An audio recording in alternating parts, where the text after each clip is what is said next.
Hi everybody, it is the 20th of April 2021, which means that DayZ update 1.12 has dropped all at the same time for PC, console, PlayStation and Xbox, which is absolutely fantastic. So in this video we're going to be looking at the update blog from Adam Franchu, the lead developer at DayZ. We've got some really exciting things, very exciting things in this particular update. Hello survivors, we're excited to announce that Game Update 1.12 has been released on all platforms. Before we dive into the content of this update, we'd like to take a moment to thank everyone on PC and Xbox for participating in the experimental phase. This update offers plenty of changes in the game, and your feedback during the experimental phase was very important to us. If you're interested in detailed rundown of the changes we made, head on over to the changelog. And if you encounter any issues, we'd love it if you let us know via the feedback tracker. Now, let's take a look at what's been changed and added. We start with the most important part of the update. Changes to player versus infected and player versus player combat. The scope of these is far beyond anything we've done before. Here's a quick summary. Infected are deadlier up close due to the increased frequency of their attacks and higher resistance against damage from melee. To counter their attacks up close, players need to use heavier weapons when trying to stun them.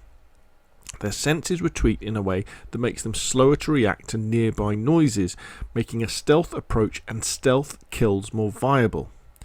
Infected are also more likely to leave their target alone if they lose it, and they won't attack unconscious players anymore. I am super excited to try this out.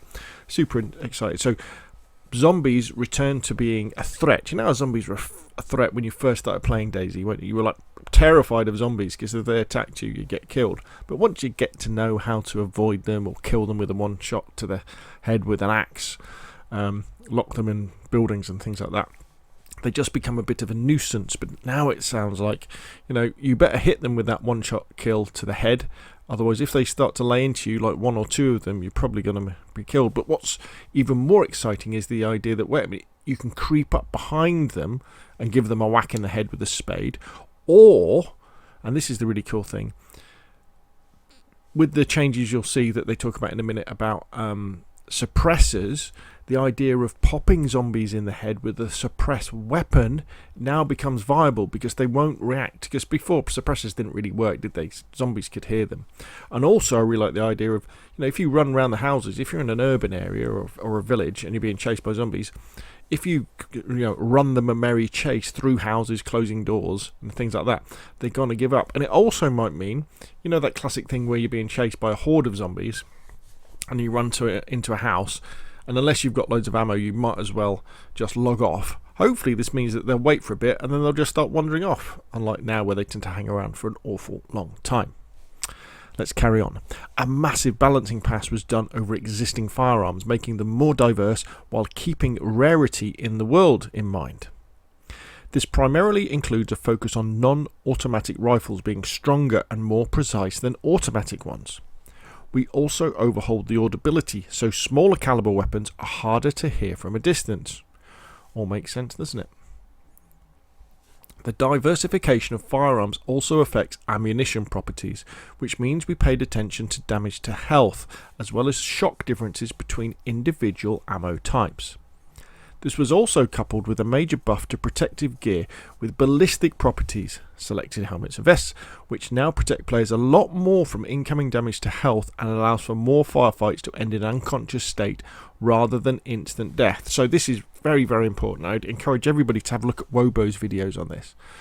But what's going to happen now is if you're into your PvE combat, it's very important that you have a helmet on and you have a bulletproof vest like a plate carrier or a stab vest or the press vest. Because if you get hit by, the larger caliber bullets, and you're not wearing one of those, you're probably going to die at medium to close range. It's going to be a one-shot kill and you're going to die. However, if you're wearing a vest and a helmet, one of the things that could happen is that it will do you loads of damage when the bullet hits, but it will knock you out. You'll go unconscious. So instead of dying, you'll go unconscious. And that allows all sorts of opportunities, for surviving. You know, if you're in a long-range gunfight and someone snipes you and you go unconscious but you've fallen into a bush, they might not be able to find you straight away. It also means that if you knock someone unconscious, they're not dead, so you can run up and you can tie them up. You know, and have all sorts of fun. You can become like, I don't like to use the words a nice bandit, but you can be the sort of bandit where you shoot somebody to knock them out, tie them up, take all their kit, you know, talk to them, be nasty with them, whatever you like, but you don't have to kill them. You know, which is the problem with kill on sight, isn't it? Which we don't like. You know, just killing people on sight for their kit is so boring. You know, when you can knock them unconscious, tie them up, take their kit, let them wake up, and then go, right, you know, you've been tangoed. Suppressors make firearms much more viable in the encounters and allow players to stealthily take down their targets without attracting a large number of lurking infected. This is related to what we were saying before about zombies, well, the infected not reacting to suppressed gunfire. So when you're in a gunfight with other people or shooting zombies, you're not going to get attacked by a horde.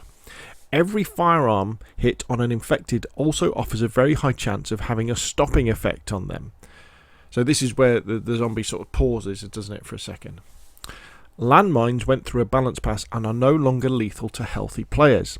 That being said, they will still cripple their victims, so watch out for them. So you're still going to end up with broken legs, so you better have some sticks and some rags or what do you call it? What do you call those things? Or the thing you put on your leg when it breaks. One of them. You better have one of them in your backpack. If you manage to spot one before stepping on it, you can disarm it with the right tool. Ooh, I wonder what the right tool is. A screwdriver, probably. Speaking of combat, we're introducing a brand new weapon to the game, the Pioneer. This special police force bolt-action rifle with a 5-round 5.56x45mm magazine is a strong contender amongst the arsenal that's already available and is a welcome addition to police areas across Cherners and Livonia. There are also 2 new exotic knives to be found. So there it is. That looks like a pretty cool rifle. That I like the look of that. One of my favourite rifle to use is actually the Tundra. I think it's the Tundra. You know, the hunting rifle. I really like that rifle. Another thing we've done is a significant balancing pass on the nutritional values of all food items in the game. Things we took into account were the size of the inventory, the quantity itself, the fullness factor, the differences between cooking stages, and whether the item requires a tool to open. But that's not all. We've also added 13 new food items, which will reinforce the existing food within the new player spawn areas. While that might sound like a lot, most of the new food items are low in nutrition, meaning that they'll only provide a short-term energy supply, allowing players to hop from one place to another, but not take long trips. So here we go. Well, it looks like we've got some crisps. This looks like pate. Maybe some beans. That's peanut. We've already got peanut butter, haven't we? These look like chocolate bars. It's good. I mean, I guess in the zombie apocalypse, you know, a can of peaches is a can of peaches, but you do get tired of eating tinned sardines, don't you? At least we've got some more options here. Now, here we go. This is brilliant. I love this. Continuing on with food, Horticulture has also received a number of updates. Here's a short summary for all of you farmers out there. Horticulture farming can now be performed inside various greenhouses across the world. At last, we can grow stuff in the greenhouses. This brings villages and towns to life, isn't it, I think? Potatoes can be planted and grown. They need to be peeled before you can eat them, though. This has caused so much hate in the community. I've seen so many posts and tweets and stuff, people going, what do you mean you've got to peel them before you can eat them? The peel's got the most nutrition in it. There we go. Anyway, I mean, I don't particularly mind. Plant growth time has been increased. Great. This is what we want. Time varies between 20 to 50 minutes depending on the type of plant and its nutritional yield. I presume we'll be having a video from Wobo soon saying how water and compost affects that. Oh, here we go. The yield of a plant depends on the type of fertilization used. So there's your answer. Look, there we go. There's a greenhouse with tomatoes growing in it. How cool is that? Rounding things up, we've added a way to lock attachments onto a car, which allows players to make valuable use of broadly available tools such as tire irons, wrenches and screwdrivers. Server owners and modders will also be interested to learn that a massive overhaul of connection and kick messages was conducted, and over 100 new messages were added to better explain the reasons behind a kick or connection error. We really hope you're going to enjoy this update, so keep an eye on the hills because the Night of Witches is coming soon to Chernerus and Livonia. Ooh, the Night of Witches. I wonder what the Night of Witches is. On behalf of the DayZ team, Adam. Wow, so cool. So much to talk about there. So let's have a quick look at the actual patch notes. Sometimes these can give us other stuff. So they've added in a variety of small food items: the pioneer rifle, the fange knife, the cookery knife, oh that's a Gurkha knife, the sickle, the farming hoe, the broom, oh the deadly broom. New action to disarm landmines with the right tool. I like the way they're not giving us all the details in these notes anymore. Tritium sites to the ATOG backup sites. You now have to peel potatoes to make them edible. Greenhouses can now be used for agriculture. Flags can now be cut into rags using a knife. Vehicle batteries are now recharged while the engine is running and consumed by the headlights. Makes sense.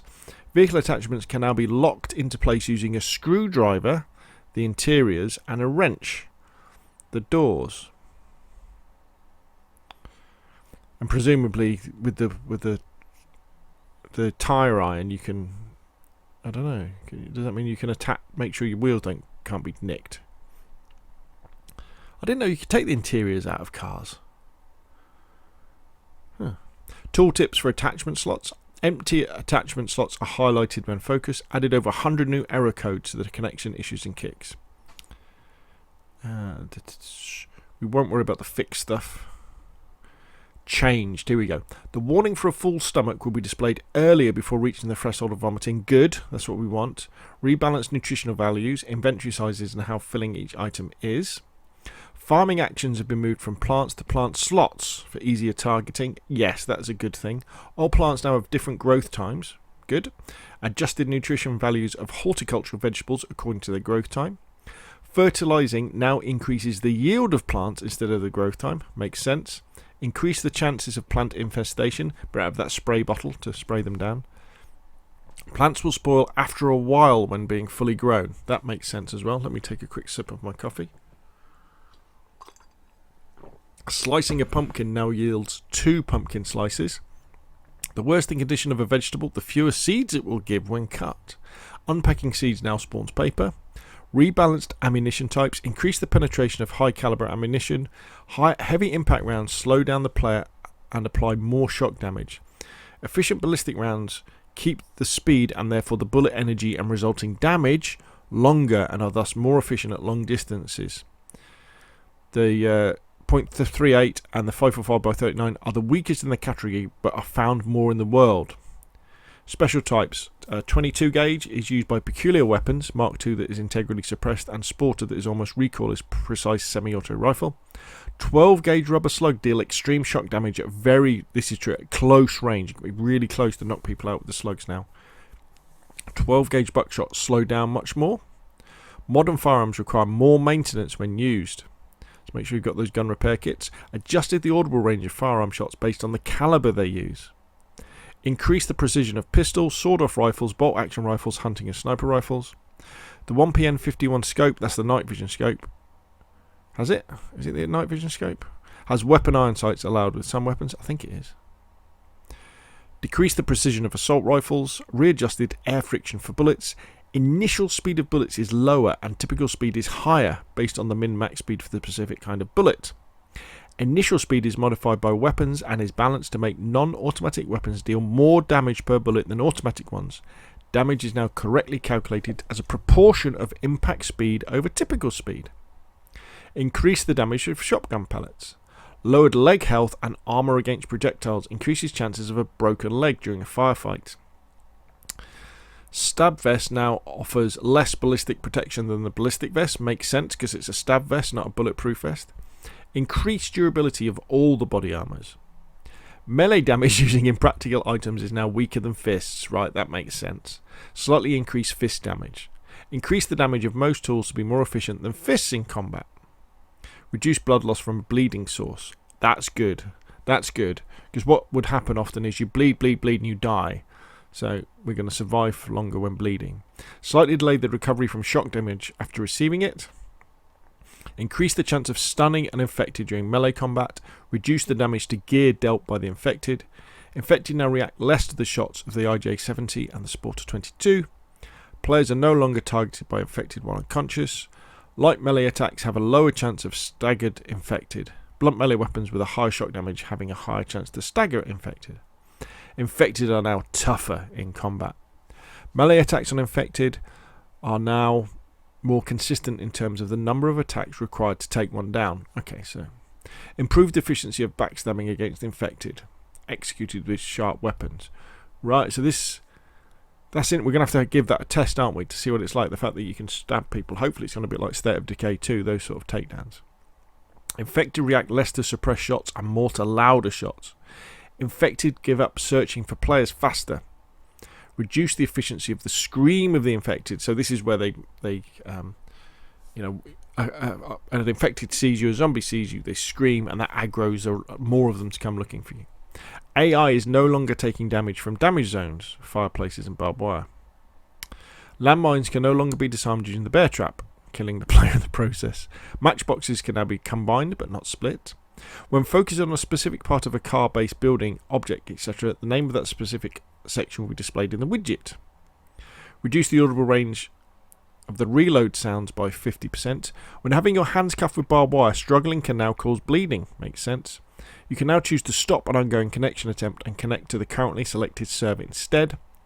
Lightnings are now lighting up the environment for a bit longer. That'd be cool. Vehicle batteries with metal wires attached can no longer be placed in cargo. Burning road flares can be destroyed by placing them in a fireplace. You can only gain extra rewards from fishing when fishing in calm waters. That's when you get the boots and stuff like that. Adjusted Christmas lights on tents to be lighter on performance. Updated the credits. Central Economy. Added the 15-round SG-5K mag to the spawn in the world and attached to the weapon. Increased the amount of food spawning in the spawn areas and in the centre of the maps. Reduced the amount of food spawning in high tier areas. Excellent. Increased the spawn of .38 and 545 by 39 ammunition. Increase the chance of weapons to spawn with magazines. Police infected now spawning near police cars. Makes sense. Adjusted loot spawns in the greenhouses. There we go. Fantastic. I really like this. I like these practical updates that don't make massive changes to the game, but bring in, things that the community, I think, has wanted a lot. I mean, I've wanted greenhouses for a long time, but these changes to combat and add more food is really cool. But I bet there will be an uproar about the fact that you've still got peeled potatoes to eat them. So there we go. That is DayZ Update 1.12. Thank you very much to the DayZ team. Thank you very much for Adam Franchu and his team as well for bringing it to us. Can't wait to get in there and have it go. What do you think? Put your comments down below. If you've enjoyed the video, hit like. If you want to see more of the same, press subscribe. And I will, of course, see you again soon.